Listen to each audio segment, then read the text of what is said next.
ಒಬ್ಬ ಸ್ವಾಮೀಜಿ ಹತ್ರ ಗಂಡ ಹೆಂಡತಿ ಇಬ್ರು ಕೂಡ ತಮ್ಮ ಸಣ್ಣ ಮಗನನ್ನ ಕರ್ಕೊಂಡು ಹೋಗಿ ಹೇಳ್ತಾರಂತೆ, ಸ್ವಾಮೀಜಿ ಇವನು ತುಂಬಾ ಸ್ವೀಟ್ ತಿಂತಾನೆ, ಇನ್ನು ಸ್ವಲ್ಪ ಬುದ್ಧಿ ಹೇಳಿ, ನೀವು ಹೇಳಿದ್ರೆ ಇವ್ನು ನಿಮ್ಮ ಮಾತು ಕೇಳ್ತಾನೆ ಅಂತ. ಅವಾಗ ಸ್ವಾಮೀಜಿ ಆ ಹುಡುಗನ ತಲೆನ ಸವರಿ ನಕ್ಬಿಟ್ಟು ಹೇಳ್ತಾರಂತೆ, ಇವನ್ನ 10 ದಿವಸ ಬಿಟ್ಟು ಕರ್ಕೊಬನ್ನಿ ಅಂತ. ಅವ್ರ ಅಪ್ಪ ಅಮ್ಮನಿಗೆ ಸ್ಟ್ರೇಂಜ್ ಅನ್ಸುತ್ತೆ, 10 ದಿವಸ ಬಿಟ್ಟು ಯಾಕೆ ಬರ್ಬೇಕು, ಇವತ್ತೇ ಹೇಳ್ಬೋದಲ್ಲ. ಸರಿ ಅಂತೇಳಿ 10 ದಿವಸ ಬಿಟ್ಟು ಆ ಹುಡುಗನನ್ನ ಮತ್ತೆ ಕರ್ಕೊಬರ್ತಾರೆ. ಬಂದಾಗ ಸ್ವಾಮೀಜಿ ಹೇಳ್ತಾರಂತೆ, ಪುಟ ನಾಳೆಯಿಂದ ಸ್ವೀಟ್ ತಿನ್ಬೇಡ ಪುಟ ಜಾಸ್ತಿ ಅಂತ. ಅವಾಗ ಅವ್ರ ಅಪ್ಪ ಅಮ್ಮ ಕೇಳ್ತಾರಂತ, ಅಲ್ಲ ಸ್ವಾಮೀಜಿ ಅವತ್ತೇ ಹೇಳ್ಬೋದಿತ್ತಲ್ಲ ಇದನ್ನ, ಇವತ್ತೇ ಯಾಕೆ ಹೇಳ್ತಿದ್ದೀರಾ?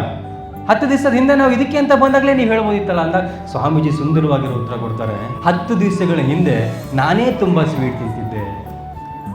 ಇವತ್ತು 10 ದಿವಸಗಳಾದ್ಮೇಲೆ ನಾನು 10 ದಿವಸಗಳು ಕೂಡ ಕಷ್ಟಪಟ್ಟು ಸ್ವೀಟ್ ತಿನ್ನೋದನ್ನ ಬಿಟ್ಟು ಈಗ ಅವನಿಗೆ ಬುದ್ಧಿವಾದ ಹೇಳಿದ್ರೆ ನನ್ನ ಮಾತಿಗೂ ಕೂಡ ಒಂದು ಬೆಲೆ ಇರುತ್ತೆ, ನನಗೂ ಕೂಡ ಆತ್ಮತೃಪ್ತಿ ಇರುತ್ತೆ.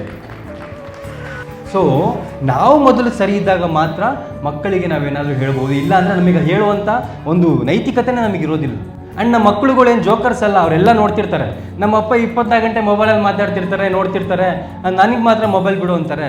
ನಮ್ಮಮ್ಮ ಎಲ್ಲ ಧಾರಾವಾಹಿ ನೋಡ್ತಾರೆ, ನಾನು ಹೋಮ್ವರ್ಕ್ ಮಾಡ್ತಿರ್ತೀನಿ, ನಮ್ಮಮ್ಮ ಜೋರಾಗಿ ಸೌಂಡ್ ಹಾಕೊಂಡು ಧಾರಾವಾಹಿ ನೋಡ್ತಿರ್ತಾರೆ, ನನಗೆ ಟಿ ವಿ ನೋಡ್ಬೇಡ ಅಂತಾರೆ ಅಂತ ಅವ್ರ ಮನಸ್ಸಲ್ಲಿ ಬರುತ್ತೆ.